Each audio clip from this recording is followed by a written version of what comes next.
Bonjour! Alors, on va commencer. Premièrement, je me présente, je m'appelle Ève Bourret, je suis agente de communication à l'URLS Gym et je suis accompagnée de ma collègue Magali Forêt, qui est conseillère en loisirs, responsable du dossier activité physique, qui va m'aider à co-animer la rencontre d'aujourd'hui. Et nous sommes aussi avec mon collègue François Bélanger, chargé de projet en plein air, qui jouera aujourd'hui le rôle de modérateur. Alors, ce sera notre Manon pèse sur le piton du jour. Prenez note que l'enregistrement va être excusez-moi, la rencontre va être enregistrée aujourd'hui pour permettre aux participants qui ne pouvaient pas se joindre à nous de réécouter la rencontre. On en a pour environ 45 minutes avec une période d'échange et de questions prévue à la fin. Donc, si jamais vous avez des questions que vous ne voulez pas perdre, je vous invite à les prendre en note dans le chat et on y reviendra là, après notre courte présentation de Magali et de moi. Mais avant de commencer, je voudrais quand même prendre une petite minute pour vous dire merci. Parce que si vous avez répondu présent aujourd'hui, en fait, c'est que vous êtes déjà, comme nous, engagés dans l'action.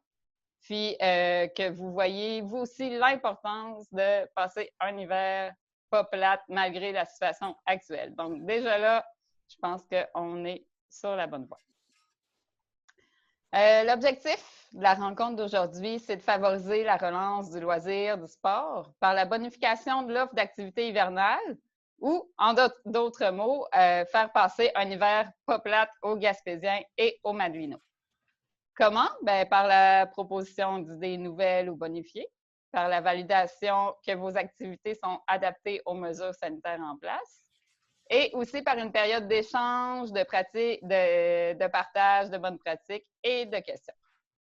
Alors, sans plus tarder, Magali et moi, on a un scoop à vous annoncer. Attention tout le monde, l'hiver arrive. Donc, c'est notre grand scoop du jour. Et oui, on n'y échappera pas. L'hiver s'en vient. Donc, plus que jamais, il faut bouger pour ne pas geler. Donc, le message, dans le fond, aujourd'hui, qu'on veut vous passer aussi, c'est qu'au printemps, on s'est vraiment mis en pause, mais là, c'est fini la pause. Il faut que tout le monde, puis là, aujourd'hui, on a des intervenants du milieu municipal, scolaire, de CPE aussi, peut-être même d'organismes du milieu. Donc, vraiment, tout le monde ensemble, il faut qu'on se remette en mode action. C'est vraiment, c'est ça que la population demande, une reprise des activités. Oui, on a des nouvelles contraintes. Les mesures sanitaires sont là pour rester. Donc, qu'est-ce qu'on peut faire avec cette nouvelle réalité-là? J'aime beaucoup faire une petite analogie avec la cuisine. On est habitué de faire nos recettes, d'organiser nos activités qui fonctionnaient, mais là, il faut qu'on change nos recettes parce qu'il y a plein d'ingrédients qui sont plus disponibles. Donc, vraiment, c'est en équipe là, qu'on va falloir trouver des solutions pour réinventer notre menu. Donc, fini la cuisine, on revient à nos loisirs et sports. Donc, moi, je pense que votre défi à vous tous pour les prochaines semaines, à nous, je nous inclus aussi, mais ça va vraiment de trouver des façons dans le fond, d'annoncer, de diffuser un message qui est positif.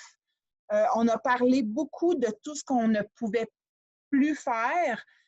Maintenant, il faut mettre vraiment le focus sur les activités qu'on peut réaliser, sur tout ce qu'on peut faire. Donc, c'est vraiment le mot d'ordre, ce qu'on souhaite mettre en valeur pour les prochaines semaines, les prochains mois, pour la reprise, un peu la relance des activités de loisirs et de sport. Pour arriver à ça, dans le fond, c'est un travail d'équipe. Il y a plein de partenaires. Le loisir et le sport, c'est pas seulement la responsabilité du prof d'éducation physique ou du service des loisirs, c'est vraiment un travail d'équipe. Surtout qu'il faut réinventer, il faut refaire, il faut trouver des nouvelles idées. Donc, on pense facilement à l'équipe des travaux publics dans une municipalité. Entre autres, déjà, tout ce qui concerne le déneigement, il va falloir les impliquer, transformer nos façons de faire. Vos gestionnaires, vos opérateurs d'infrastructures sportives, les personnes responsables de l'entretien de ces infras-là. Ça peut être même des propriétaires de terrains privés pour accéder à des nouveaux territoires pour favoriser les activités de plein air.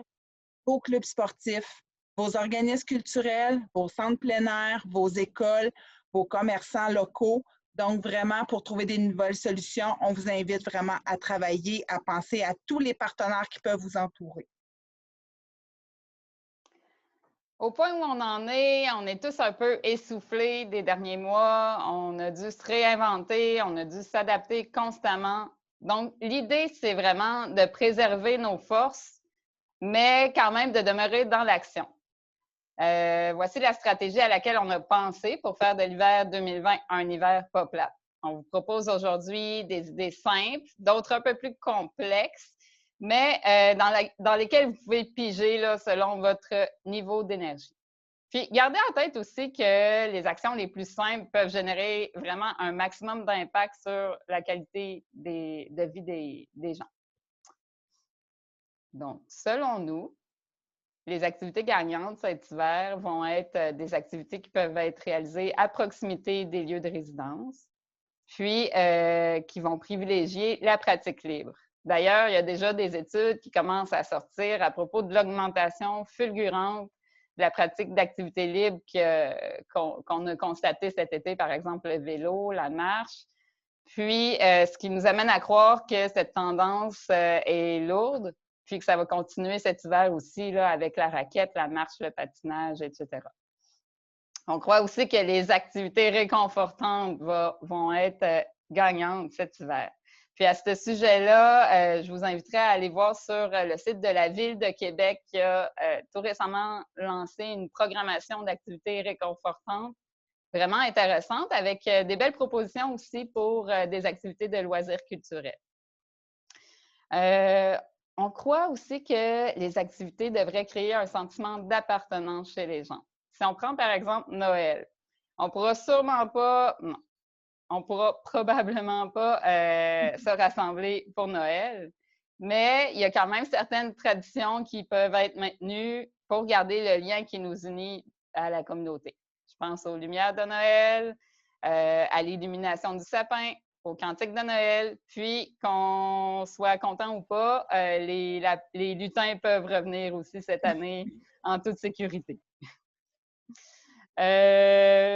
Toujours dans l'optique de préserver nos forces, les activités doivent être COVID-proof, c'est-à-dire que doivent tenir compte des restrictions en zone rouge ou orange pour éviter qu'elles soient annulées à la dernière minute parce que finalement, notre région tomberait dans une zone du jour au lendemain, changerait de zone. Donc, ça, c'est un peu dommage et c'est pour préserver notre énergie. Donc maintenant, qu'est-ce qu'on peut faire en zone rouge ou en zone orange? Donc pour cette présentation-là, aujourd'hui, on s'est inspiré de la charte COVID-19 des espaces publics qui a été réalisée par la pépinière Espace Collectif.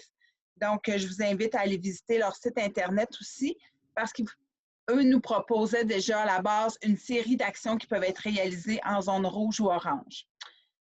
Une petite mise en garde avant de vous présenter la série d'idées qu'on vous a préparées, c'est que la réalisation de ces activités-là, vous devez, dans le fond, vous allez devoir les adapter à votre réalité puis à votre milieu. Ça dépend de l'espace que vous avez de disponible, de la grandeur de vos bâtiments, des ressources humaines aussi qui sont à votre disposition. Donc, afin de vous assurer là, que vos idées sont adaptées aux mesures sanitaires, bien, on a des nouvelles ressources dans notre région. Je vous invite à communiquer avec vos agents de promotion de la santé, de la Direction de la santé publique pour la région de Gaspésie-Île-de-la-Madeleine. On en a quelques-unes que je pense qui sont avec nous ce midi. Donc, on a Tania, Cathy, David et Laurence qui sont présentement disponibles pour aller rencontrer les écoles, les municipalités, les organismes. Ils sont là pour évaluer vos idées, pour vous faire des recommandations dans le respect des mesures sanitaires. Donc, c'est un peu les spécialistes dans notre région pour vous aider, pour vous assurer que vous avez vraiment les meilleures pratiques possibles en lien avec toute la pandémie et les consignes qui sont en vigueur. Dans le chat, dans quelques instants, je vais vous donner les coordonnées de ces ressources-là qui, dans le fond, que vous pouvez communiquer pour faire un suivi puis parler de vos idées, de vos projets, de vos infrastructures aussi. Donc, cet hiver, ben, on a le choix. C'est soit qu'on passe un hiver rouge COVID ou bien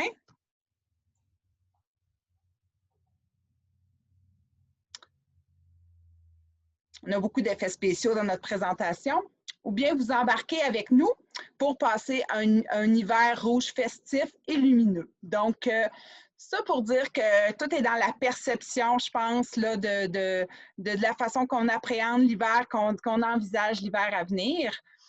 Je vais commencer en vous donnant une série d'activités ou d'idées qui est possible de faire en zone rouge. Donc, tout ce qui se fait en zone rouge peut aussi se faire en zone orange et éventuellement en zone jaune. Le mot-clé, quand on parle de la zone rouge, c'est de réaliser des activités avec la bulle familiale. C'est le premier mot-clé, c'est le mot-clé à retenir avec cette zone-là. Donc, l'action qui aura probablement le plus d'impact dans votre milieu, c'est la bonification de vos aménagements extérieurs. Au Québec, l'activité physique la plus populaire, la plus intergénérationnelle, la plus accessible, roulement de tambour, c'est la marche. C'est tout simplement la marche.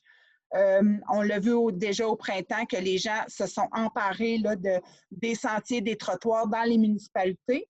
Donc, qu'est-ce qu'on peut faire cet hiver pour favoriser la marche? Bien sûr, il y a toute une question de déneigement rapide des trottoirs. On parle aussi du déneigement, de stationnement supplémentaire pour accéder à des parcs, à une plage ou à un boisé. Donc, de repenser un peu les aménagements dans la municipalité, par exemple, pour voir qu'est-ce qui peut être déneigé en surplus pour faciliter l'accès. On parle aussi de la possibilité de damer des sentiers de marche supplémentaires. Ça peut être en collaboration avec des organismes du milieu, donc ça peut être votre club de ski de fond, un club de motoneige. Ça peut être des sentiers qui vont être damés à proximité d'une école pour leur permettre de diversifier leurs activités ou à proximité d'un noyau villageois, donc du centre-ville, d'un quartier résidentiel dans votre milieu. Puis ça, mais ça peut demander la négociation de droits de passage temporaire pour cet hiver avec des propriétaires privés. Donc, dès maintenant, vous devez commencer à y réfléchir. On parle aussi de qu'est-ce qui peut être très intéressant, c'est l'illumination permanente ou pour une courte période de certains sentiers. Soit pour à des soirées particulières dans l'hiver ou pour l'ensemble de l'hiver. Dernièrement, au sujet de la marche, je pense qu'un élément qui est important, c'est vraiment d'améliorer votre affichage sur vos sites, donc à l'entrée de vos sentiers. Bien sûr, on pense là, à toute l'information qui concerne la COVID, mais aussi à ajouter des informations sur la longueur de votre sentier. Ça peut être le niveau de difficulté aussi du sentier, de demander aux gens de garder leur chien aussi en laisse. Donc ça amène vraiment un sentiment de sécurité chez les utilisateurs, là, de savoir là, que toutes ces informations-là sont claires et précises à l'entrée du sentier. Je continue toujours avec les aménagements. Donc, peut-être que vous vous posez la question, qu'est-ce qu'on fait avec nos infrastructures hivernales? On est toujours dans notre zone rouge. Donc, moi, je vous invite, j'ai un cri du cœur qui dit on les ouvre, on essaie de les ouvrir, nos infrastructures. On pense aux patinoires, on pense aux clubs de ski de fond. Puis même si on peut, on les bonifie, ces sites-là. L'entretien des patinoires, des sentiers de ski de fond, comme je disais, si vous avez des buttes à glisser, ça peut être un équipement, un aménagement, une petite butte à glisser qui peut être très intéressant à proximité, exemple d'une patinoire. Puis là, on parle d'une butte pour la clientèle du préscolaire, donc les 4-6 ans. Donc, on parle d'une butte peut-être de 3 mètres de haut qui peut devenir un équipement très intéressant pour les tout-petits, pour les familles. Ensuite de ça, un autre élément qui peut être intéressant pour venir bonifier nos aménagements, c'est de créer un circuit d'obstacles, de défis, d'hébertisme dans un sentier. Ça peut être dans une cour d'école, dans une cour de CPE. On peut utiliser du matériel sportif. On peut aussi utiliser des bûches de bois, des billots de bois, des cônes. Donc, encore là, des idées en pratique libre qui viennent un peu bonifier le plaisir de se promener en sentier en famille. J'ai le goût aussi de vous parler de vos chalets sportifs. On est en zone rouge toujours. Qu'est-ce qu'on fait avec nos bâtiments? Bien sûr, là, les agents de promotion de la santé deviennent des ressources qui sont très importantes pour vous conseiller. mais on va aussi miser beaucoup sur l'affichage, sur l'entretien de ces bâtiments-là et sur la surveillance. Donc, 3 mots-clés. Moi, je vous dirais que vos bâtiments, cette année, ils vont prendre une... Tu sais, souvent, c'est un lieu de rassemblement, un lieu de socialisation, de rencontre. Cette année, ça va devenir des bâtiments qui vont être beaucoup en lien avec la sécurité de vos sites. Donc, l'hiver, il y a la notion de froid.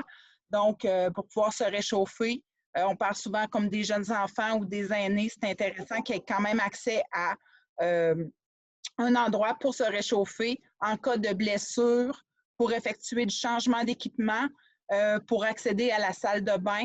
Donc oui, c'est quand même intéressant d'évaluer comme il faut de quelle façon vos bâtiments peuvent être ouverts et accessibles. Je continue. Toujours en zone rouge, concernant les équipements, est-ce qu'on peut offrir du prêt d'équipement sportif en zone rouge? La réponse, c'est oui. Donc, toujours en vous validant avec les mesures sanitaires en place, mais que ce soit par la mise en place d'un système de réservation, de prêt qui peut être pour une courte période, des fois ça peut être pour l'ensemble de la fin de semaine pour éviter une surmanipulation des équipements, en mettant en place des procédures de nettoyage de vos équipements, c'est possible de prêter des raquettes, des skis de fond, des trottinettes des neiges. On parle de traîneaux, de tubes à glisser.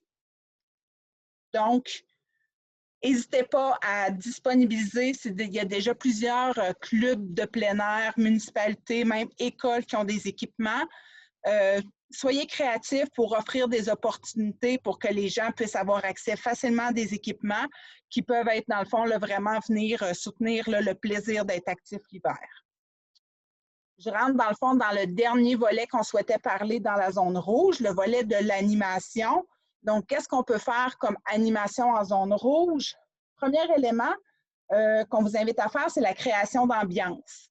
On parlait de sentiments de réconfort, donc tout l'éclairage, la musique, ça peut être d'ajouter des mangeoires d'oiseaux dans un sentier, de faire des sculptures de neige par des artistes professionnels. Donc, tous des éléments que vous pouvez regarder, créer des scènes là, dans des places publiques, là, dans vos municipalités. Pourquoi pas à l'école aussi? Très intéressant d'augmenter un peu le décor qui entoure les écoles ou même les CPE. Donc, je pense que ça peut avoir un bel effet. On parle aussi d'animation. Il y a plein d'activités qui peuvent se faire en pratique libre, qu'on pense de rallye recherche, de chasse aux lutins, de rallye photo, de circuit de marche avec des questions historiques sur la municipalité. Encore une fois, pour ce type d'activité-là, je vous invite à regarder les clubs, les organismes, les bénévoles dans votre milieu. Il y a plein d'organismes qui peuvent, dans le fond, collaborer avec vous pour vous aider à créer ces animations-là. Pour terminer, on parle aussi, pourquoi pas faire une exposition en plein air avec des photos. Ça peut être des œuvres d'enfants, des œuvres d'artistes. Défi Château de neige, je ne sais pas si parmi vous, il y en a qui connaissent ça. Ça a commencé l'an passé. Donc, c'est une invitation aux familles, aux CPE, aux écoles de faire un château de neige, de le prendre en photo et d'inscrire le château sur le site défichâteaudeneige.ca. Puis, il y a de nombreux prix à gagner à la fin du défi. Donc, c'est très, très intéressant. Un beau succès l'an passé. Plus de 50 châteaux se sont inscrits au défi pour la région Gaspésie-Île-de-la-Madeleine. On espère battre notre record cette année. Et aussi, en zone rouge, juste garder en tête qu'il est possible d'avoir des cours privés. Donc, s'il y avait comme des individus qui souhaitaient se perfectionner dans une discipline sportive ou s'initier, la notion de cours privé est possible. Voilà. Pour les activités en zone orange, j'ai envie de copier sur ma collègue et de vous dire que toutes les activités qui sont possibles en zone rouge sont aussi possibles en zone orange. Mais en fait, la seule chose qui change, c'est que le chiffre magique en zone orange, c'est 25 personnes. Alors, zone rouge, c'était les bulles familiales. Là, on augmente un petit peu la famille jusqu'à 25 personnes. Ça veut dire qu'il faut quand même mettre en place des mesures de contrôle pour limiter le nombre de participants. Ça peut être fait avec un système de réservation, d'inscription, par de l'affichage, Puis, idéalement, là, s'il y a des frais d'inscription à payer, il faudrait mettre en place un système là, pour que les participants puissent payer en ligne. On peut aussi faire d'autres activités. D'abord, il est possible de créer des terrasses publiques hivernales ou ce qu'on appelle aussi des stations chaleureuses. Par exemple, au bout d'un sentier de raquettes, on pourrait installer un endroit avec un feu de camp où est-ce qu'il est possible de faire un feu, puis disposer des sièges là, pour s'asseoir ou des bûches de bois qui sont faciles à identifier, là, qui sont situées à 2 mètres une de l'autre. Puis, en fait, ce qui peut être intéressant dans l'aménagement de stations chaleureuses, c'est que ça va permettre aux gens quand même de se rencontrer, mais de façon sécuritaire. Ensuite de ça, c'est possible de faire de l'animation en zone orange. On peut organiser des performances culturelles spontanées, comme de l'impro, des chorales de Noël, du théâtre, de la danse, des DJ, etc. Puis, ça peut être annoncé à la toute dernière minute pour être sûr qu'il y ait juste assez de participants, pas trop. Mais aussi, ça peut être offert là, pour le bonheur des passants, là, par exemple, les gens qui feraient leur magasinage des fêtes, puis qui pourraient profiter de ces performances culturelles spontanées. Pour ce qui est des patinoires extérieures, ben, en fait, c'est de proposer un horaire d'activité libre. Donc, le mot d'ordre pour les patinoires, c'est d'avoir une programmation prédéterminée, des plages horaires pour du patinage musical, du hockey libre par catégorie d'âge, des circuits d'habileté, du patinage par enfant ou du patinage pour les 50 ans et plus. Ensuite de ça, ben, en rafale, il y a plein d'animations, d'activités en plein air qui peuvent être faites, comme des cours de danse en ligne à l'extérieur, l'heure du conte en plein air, randonnée au flambeau, des activités de curling. D'ailleurs, je voudrais juste vous faire remarquer la photo en haut à gauche. En fait, c'est ma collègue Magali, qui est très créative, qui a organisé une activité de curling il y a quelques années avec des bidons de lave-glace remplis d'eau et de colorant. Donc, même pas besoin d'acheter des pierres de curling, simplement des bidons de lave-glace avec de la couleur, ça fait la job. Sinon, c'est ça, c'est possible aussi de faire des tournois de quilles finlandaises, des tournois de mini-potes sur la neige. On peut fermer des rues, créer des rues blanches pour encourager le jeu libre. Donc, la rue peut être fermée quelques heures ou elle peut être fermée tout l'hiver selon les besoins de chacun. Puis, elle peut être aménagée de façon à ce que les gens puissent jouer dehors à proximité de leur résidence. Ensuite, on peut organiser des prix, des tirages avec la participation des commerçants locaux. On peut faire des projections en plein air, par exemple à l'école, en respectant les bulles classe dans la cour d'école. On peut aussi, dans les CPE, dans les écoles, encourager les tout-petits à faire des graffitis sur la neige. Bref, ce qui est vraiment important, en fait, c'est de respecter la limite de 25 personnes et le 2 mètres. Mais c'est le temps quand même de sortir votre créativité ou tout simplement de consulter des personnes créatives. Ensuite, c'est ça, là, on vous lance plein d'idées comme ça, mais n'ayez pas peur, on va vous envoyer la liste d'activités par courriel après la rencontre. Ben, un peu plus tard cette semaine, en fait. La dernière étape, c'est d'annoncer la bonne nouvelle. N'hésitez pas à annoncer vos sites de pratique libre, à faire découvrir ou même redécouvrir les sentiers de raquettes, de ski de fond, de patinoire. Amener les gens à redécouvrir leur village en leur suggérant d'explorer des options qui sont à proximité de chez eux, puis auxquelles ils n'auraient pas nécessairement pensé ou qui ont tout simplement oublié. Ensuite, rappelez aux gens les services de prêt d'équipement, s'il y en a dans votre municipalité, qu'est-ce qui existe sur le territoire. Puis, très important aussi, de rassurer les utilisateurs en leur spécifiant que vous avez pensé à adapter vos services aux mesures sanitaires en place. Puis aussi, lorsque vous annoncerez la bonne nouvelle, n'oubliez pas de varier les plateformes. C'est pas tout le monde qui est sur Facebook, c'est pas tout le monde qui lit le journal municipal. Donc, essayez de diffuser le message au plus d'endroits possible. Vous pouvez faire de l'affichage aussi, faire des annonces à la radio ou créer des petites vidéos explicatives. Pour ce qui est des écoles, bien, n'hésitez pas à partager vos photos, vos actions, à inspirer les autres. Ça, on a juste à penser à l'activité de baby-foot humain qui était devenue virale au printemps dernier. Ça fait boule de neige, ça fait des petits. Puis, il faut partager les bonnes idées pour influencer les autres écoles, les autres personnes à agir.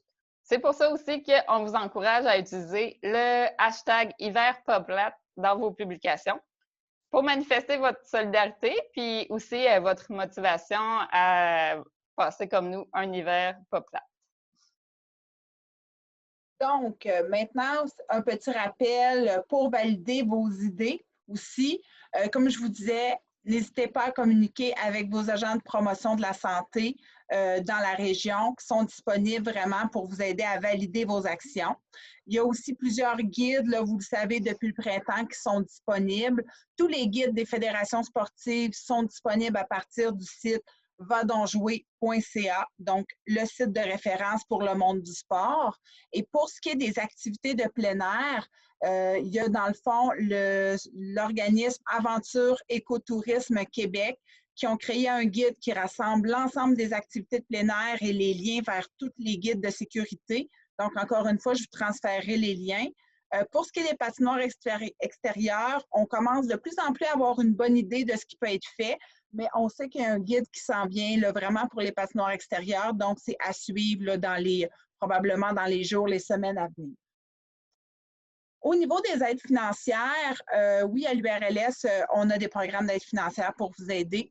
On a entre autres, je pense que la majorité d'entre vous le connaissez, le programme actif.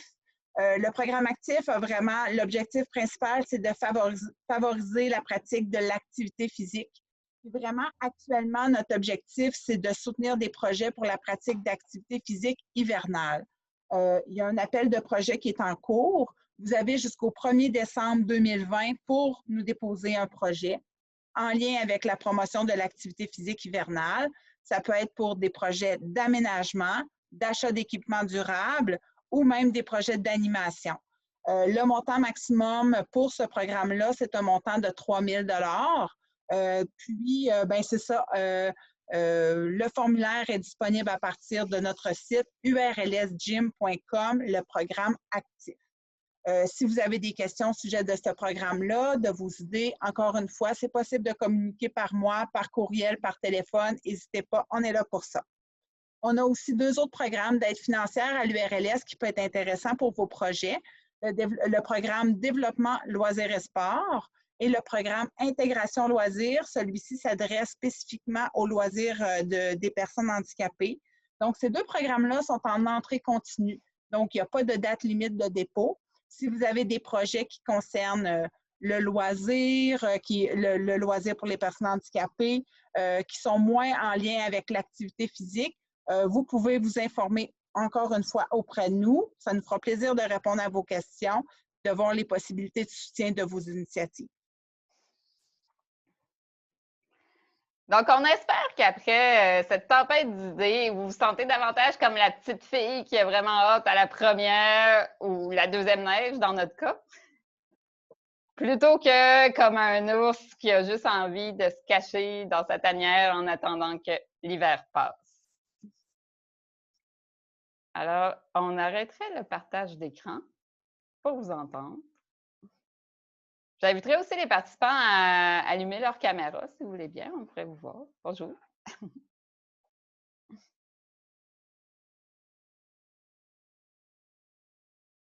Est-ce qu'il y en a qui ont des questions suite aux idées qui ont été proposées?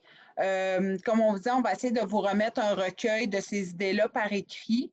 Est-ce qu'il y en a qui ont justement déjà des commentaires, des questions au sujet de nos suggestions? Moi, j'avais une question. Oui. Oui. Dans le fond, c'est plus à consulter, en fait, pour avoir des suggestions de savoir qu'est-ce que je dois faire dans mon cas, parce que dans mon côté, quand j'ai commencé à préparer la patinoire à Saint-Alphonse il y a quelques semaines, puis là, on m'a comme dit, le conseil municipal m'a dit de ne pas faire de but de neige pour la glissade. Vu que c'était dans un endroit où le terrain appartenait à la municipalité, puis ils ne voulaient pas avoir de problème par rapport avec la COVID et tout ça. Y a-t-il un moyen que je pourrais convaincre mon conseil municipal pour que je puisse leur dire « Hey, on a besoin de ça parce que c'est pas, les enfants ils vont vouloir glisser cet hiver, puis si on n'a pas de but de glisse, bien, ils vont se poser des questions, puis je vais perdre du monde rendu là pour ma patinoire. » Fait que je ne sais pas s'il y a du monde qui ont des suggestions à me donner par rapport à ça pour convaincre mes élus pour ça. Bien, je peux peut-être tenter, Mathieu, là, un début de réponse. Il existe un guide pour l'aménagement des aires de glisse. Ce guide-là, dans le fond, ils vont conseiller dans l'aménagement, ils vont proposer de prévoir un endroit pour que les enfants montent, de prévoir un dégagement suffisant au bas, de s'assurer qu'il y a une circulation qui est fluide pour l'activité de glisse. Ça peut être aussi de demander aux gens d'apporter leur propre traîneau. Donc, il n'y a pas de prêt d'équipement qui se fait à ce moment-là. Je pense qu'il y a comme toute une notion d'installation de cônes, aussi d'affichage pour diriger les utilisateurs. Donc, dans ce sens-là, à partir de ces aménagements-là, de ces affichages-là, il y a moyen d'offrir un aménagement qui est sécuritaire, autant sécuritaire qu'une patinoire. Je ne sais pas s'il y en a d'autres qui ont des éléments. Oui. Oui, puis dans le fond, c'est pas le côté sécurité. Puis dans les années passées, on l'a fait, puis ça a super bien marché, mais là, c'était la question du COVID qui rentrait en compte, qu'il ne voulait pas qu'il y ait de rassemblement-là, en fait, de jeunes. Je me dis en même temps, c'est dehors. Je sais qu'il faut quand même respecter les mesures sanitaires et tout ça, mais je prends les exemples des enfants de l'école qui glissaient l'autre jour quand il y avait de la neige, mais je vois pas pourquoi on ne pourrait pas les faire glisser ou notre patinoire extérieur. Fait que c'est ça qui vient un peu nuancer un peu les deux propos, mettons, de ce que je vois et de ce qu'il me dit. Fait que c'est surtout la notion de COVID qui me cause problème là, pour faire cette butte-là. Oui, Hugues, tu voulais intervenir? Oui, je me dis que simplement de mentionner qu'un organisme sérieux le recommande, ça va influencer les conseillers. Ils ne veulent pas être tenus coupables de fautif, mais si c'est recommandé. Moi, j'aime bien l'idée. Merci beaucoup. C'est sûr qu'on est dans la zone orange. Il faut se référer vraiment aux consignes qui sont mises en place pour chacune de ces zones-là. Il y a une notion de 25 utilisateurs dans la zone orange à la fois. Est-ce qu'il y aurait des façons de mettre en place des mesures de contrôle pour essayer d'éviter qu'il y ait des rassemblements de plus de 25 personnes? Est-ce qu'on peut avoir un horaire par catégorie d'âge? Est-ce qu'on peut, peut-être qu'il pourrait y avoir une formule comme ça ou peut-être une forme de réservation ou de bien l'identifier que s'il y a plus de temps d'utilisateurs sur la butte à glisser, bien que les gens ne peuvent pas dépasser ce nombre-là. Les gens vont s'habituer tranquillement, pas vite aussi cet hiver à cette notion-là de capacité maximum de vos sites, que ce soit de vos bâtiments, de vos patinoires, de vos aires de glissade. Ça va être de plus en plus long. On n'a pas vu beaucoup ça cet été. On a eu une petite pause. Mais cet hiver, ça va être quelque chose que les gens vont s'habituer. D'arriver sur place, de consulter l'affichage, de regarder le nombre de personnes qui est permis.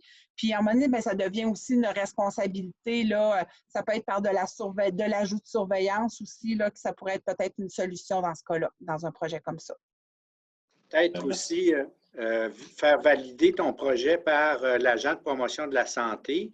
Ça, un coup qui va avoir été validé, tu peux présenter au conseil d'administration que la direction de la santé publique a regardé votre façon de faire et est d'accord. Ça pourrait ça aussi les rassurer. Là. Parfait. Merci beaucoup. Est-ce qu'il y en a d'autres qui avaient... Oui?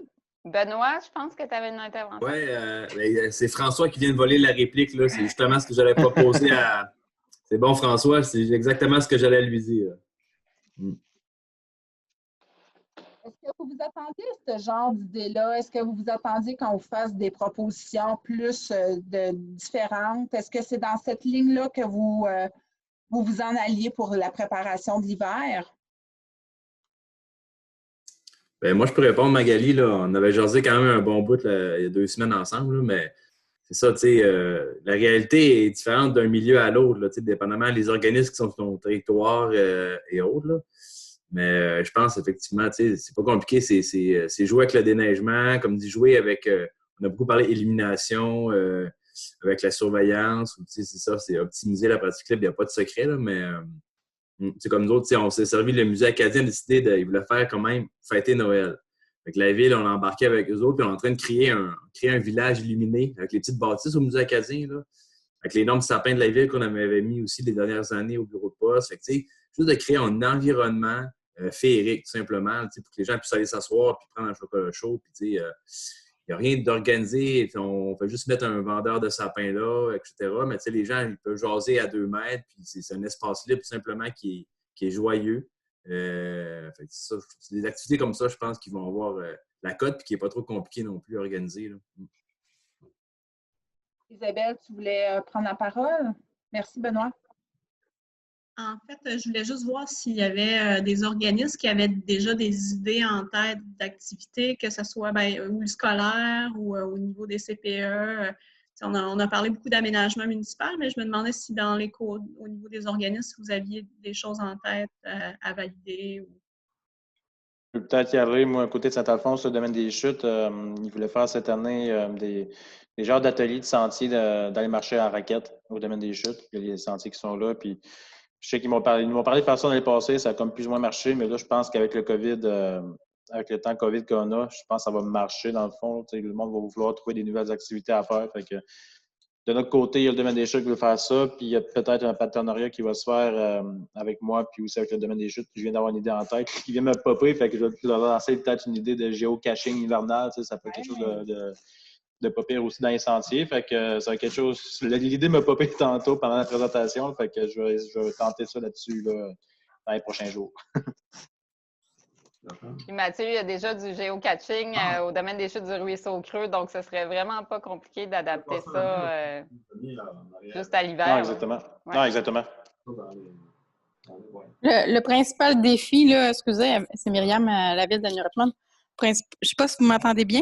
Oui, on t'entend. Oui, parfait. Le principal défi pour moi, le géocache l'hiver, je dirais, c'est que les cellulaires, des fois, au fret, la batterie, elle diminue très rapidement. Mais Myriam, je ne sais pas si c'est une possibilité de prêter des GPS parce que le géocaching peut se faire aussi avec un GPS. Là. Je ne sais pas si le niveau de tolérance d'un GPS est peut-être plus grand qu'un cellulaire. Là. Mais ça pourrait être une option aussi. J'aimerais ça aussi aborder, il y a beaucoup de notions, là, on se questionne, est-ce qu'on organise un carnaval? Il y a beaucoup, soit d'écoles ou même de municipalités, d'organismes qui sont en charge de carnaval cet hiver. C'est sûr que ça va être compliqué. On travaille, nous autres, c'est sûr que vous avez vu, aujourd'hui, on vous a proposé des activités à faire en zone orange et en zone rouge. On n'est pas descendu dans la zone jaune parce que si la tendance se maintient, on va probablement passer un hiver orange.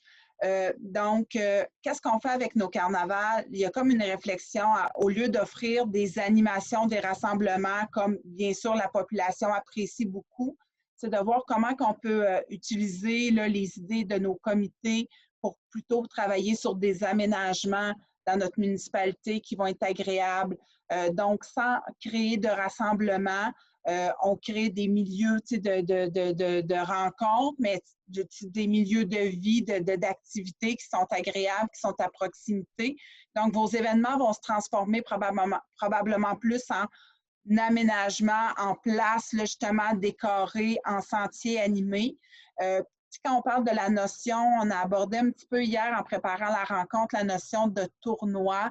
Qu'est-ce qu'on peut faire pour, je parle là, des fois d'animation extérieure, toujours dans la zone orange, gardez toujours en tête la notion de 25 personnes. Donc, l'idée, c'est de ne pas créer des rassemblements de plus de 25 personnes, mais peut-être qu'il y aurait moyen d'organiser, je dis n'importe quoi, mais un tournoi de pétanque sur neige avec 3 sites, 3 terrains qui sont sans être collés, qui sont à proximité de marche, avec des consignes qui demandent aux gens de seulement, que ce soit seulement les participants qui se déplacent d'un terrain à l'autre, d'éviter les spectateurs.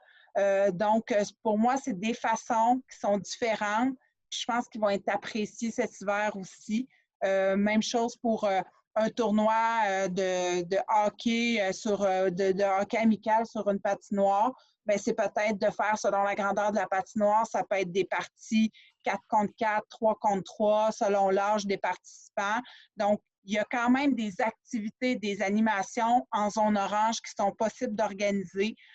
surtout tu sais, comme on parle beaucoup, là, on met beaucoup l'accent sur les activités extérieures. Donc, on est dehors, il y en a un petit peu plus de liberté. Donc, c'est des choses aussi à garder en tête dans votre animation. Oui, Véronique? Oui, c'est moi, je vais devoir quitter. J'ai une autre rencontre, mais je trouve ça super intéressant. Merci. On cherche des idées, nous autres aussi, pour faire les activités de groupe avec les jeunes qu'on accompagne. Puis, je vais juste vous dire que n'hésitez pas, si vous avez des jeunes entre de 12 à 35 ans, on peut offrir de l'accompagnement. Mettons que c'est un groupe de jeunes qui veut se mobiliser pour faire un projet d'aménagement ou de réaliser une activité sportive. On peut faire de l'accompagnement Carrefour Jeunesse Emploi. Puis, on a aussi des petits budgets qui peuvent venir compléter des fois. Donc, n'hésitez pas. Nous, c'est sûr que les programmes ont changé au printemps, comme plein de gens. Fait que, on est disponible, puis on peut aussi contribuer des petits budgets pour aider les jeunes à réaliser, à participer à ces efforts-là. Là. Parfait. Donc oui, c'était super intéressant parce que je pense que les jeunes, ce n'est une clientèle qui souhaite la reprise des activités, qui souhaite dans le fond, donc peut-être dans les milieux, les organismes, des gens qui cherchent des façons justement de se renouveler, de consulter, d'impliquer des jeunes, de garder ça en tête. Donc, il y a l'URLS, soutien financier. Toi, Véronique, répète donc ton organisme, je ne vais pas me dire le Carrefour Jeunesse Emploi. Carrefour Jeunesse, parfait. Oui. Donc c'est intéressant à savoir. Merci, Véronique. Hey, merci beaucoup. J'ai hâte d'avoir la liste des activités. Est-ce qu'il y a d'autres personnes qui aimeraient intervenir, qui ont des questions? Gênez-vous pas. Mais... Oui. Ah, Isabelle, puis après Hugues, oui. Dans le fond, je voulais dire à Isabelle, nous, on a fait à la fin de l'été aussi une genre de chasse au trésor avec des photos du village. Fait que dans le fond, on avait comme, tu sais, il y a plein de gens qui ont des trucs sur leur, genre, imagine un nain de jardin, là. Fait que on avait pris des photos de choses intéressantes comme à reconnaître. Puis dans le fond, l'idée, c'était de marcher, soit à vélo, mais là, ça pourrait être en raquette ou whatever.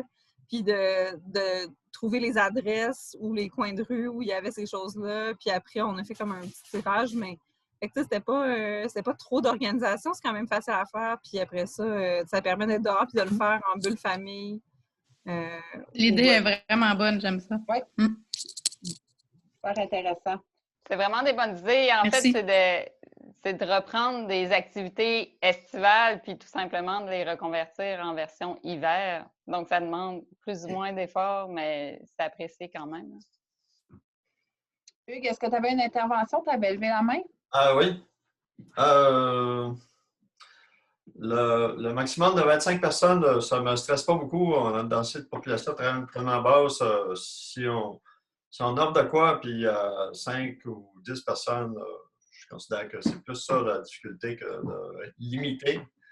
À 25, nous autres, à Horizon Gaspésien, on réfléchit actuellement à offrir des activités, c'est peut-être sur une base une fois par semaine.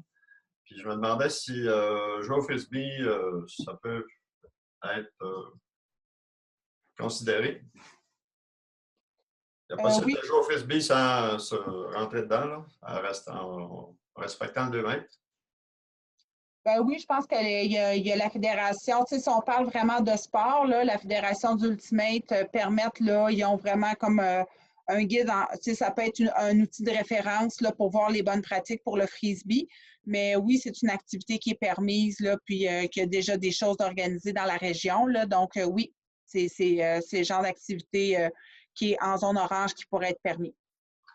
Je ne considère pas Ultimate parce que le jeu, c'est d'intercepter l'autre. Ça fait que ça implique de se rentrer dedans. Mais jouer au frisbee sans compétition, là, tu sais, juste garder nos distances.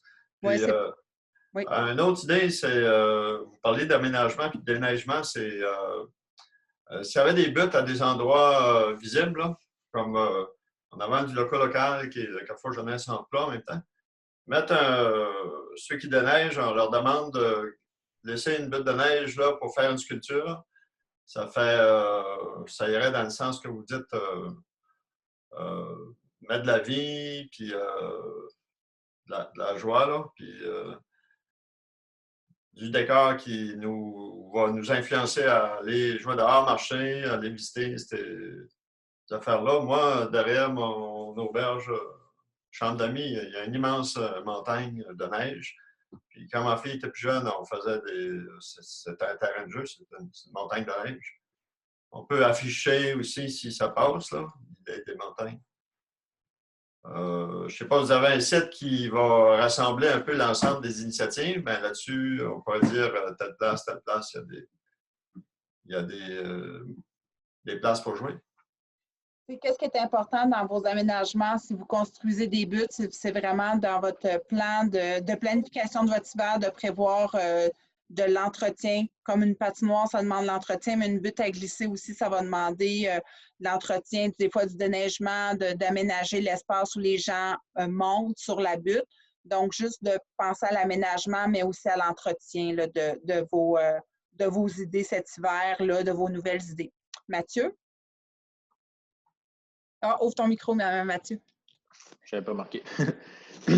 Juste pour relancer Hugues un peu là, concernant une activité de frisbee. Je sais qu'à Gaspé, ils ont fait ça cet été. Puis à Saint-Alphonse, on l'a fait aussi. C'est un parcours de disque golf. Au lieu de jouer au frisbee, tout simplement. Moi, j'ai mis des poteaux. J'ai fait 9 trous. 9 poteaux, mettons, parce que les gens peuvent lancer leur frisbee sur des cibles. Moi, j'ai pris des instincteurs, mais je suis un peu fier avec ce qui avait été fait à Gaspé, là, en partenariat avec le club d'Ultimate puis de la municipalité. Je me suis inspiré un peu de tout ça. Si tu veux plus d'informations concernant là-dessus, tu peux m'écrire ou quoi que ce soit. Pas de trouble avec ça. Parfait. On l'ajoutera dans nos idées aussi, Mathieu. C'est intéressant. Oui. Donc, on avait prévu une période de 45 minutes pour la présentation. On est en plein dans notre temps. Je ne sais pas s'il y en a d'autres qui avaient d'autres éléments à ajouter.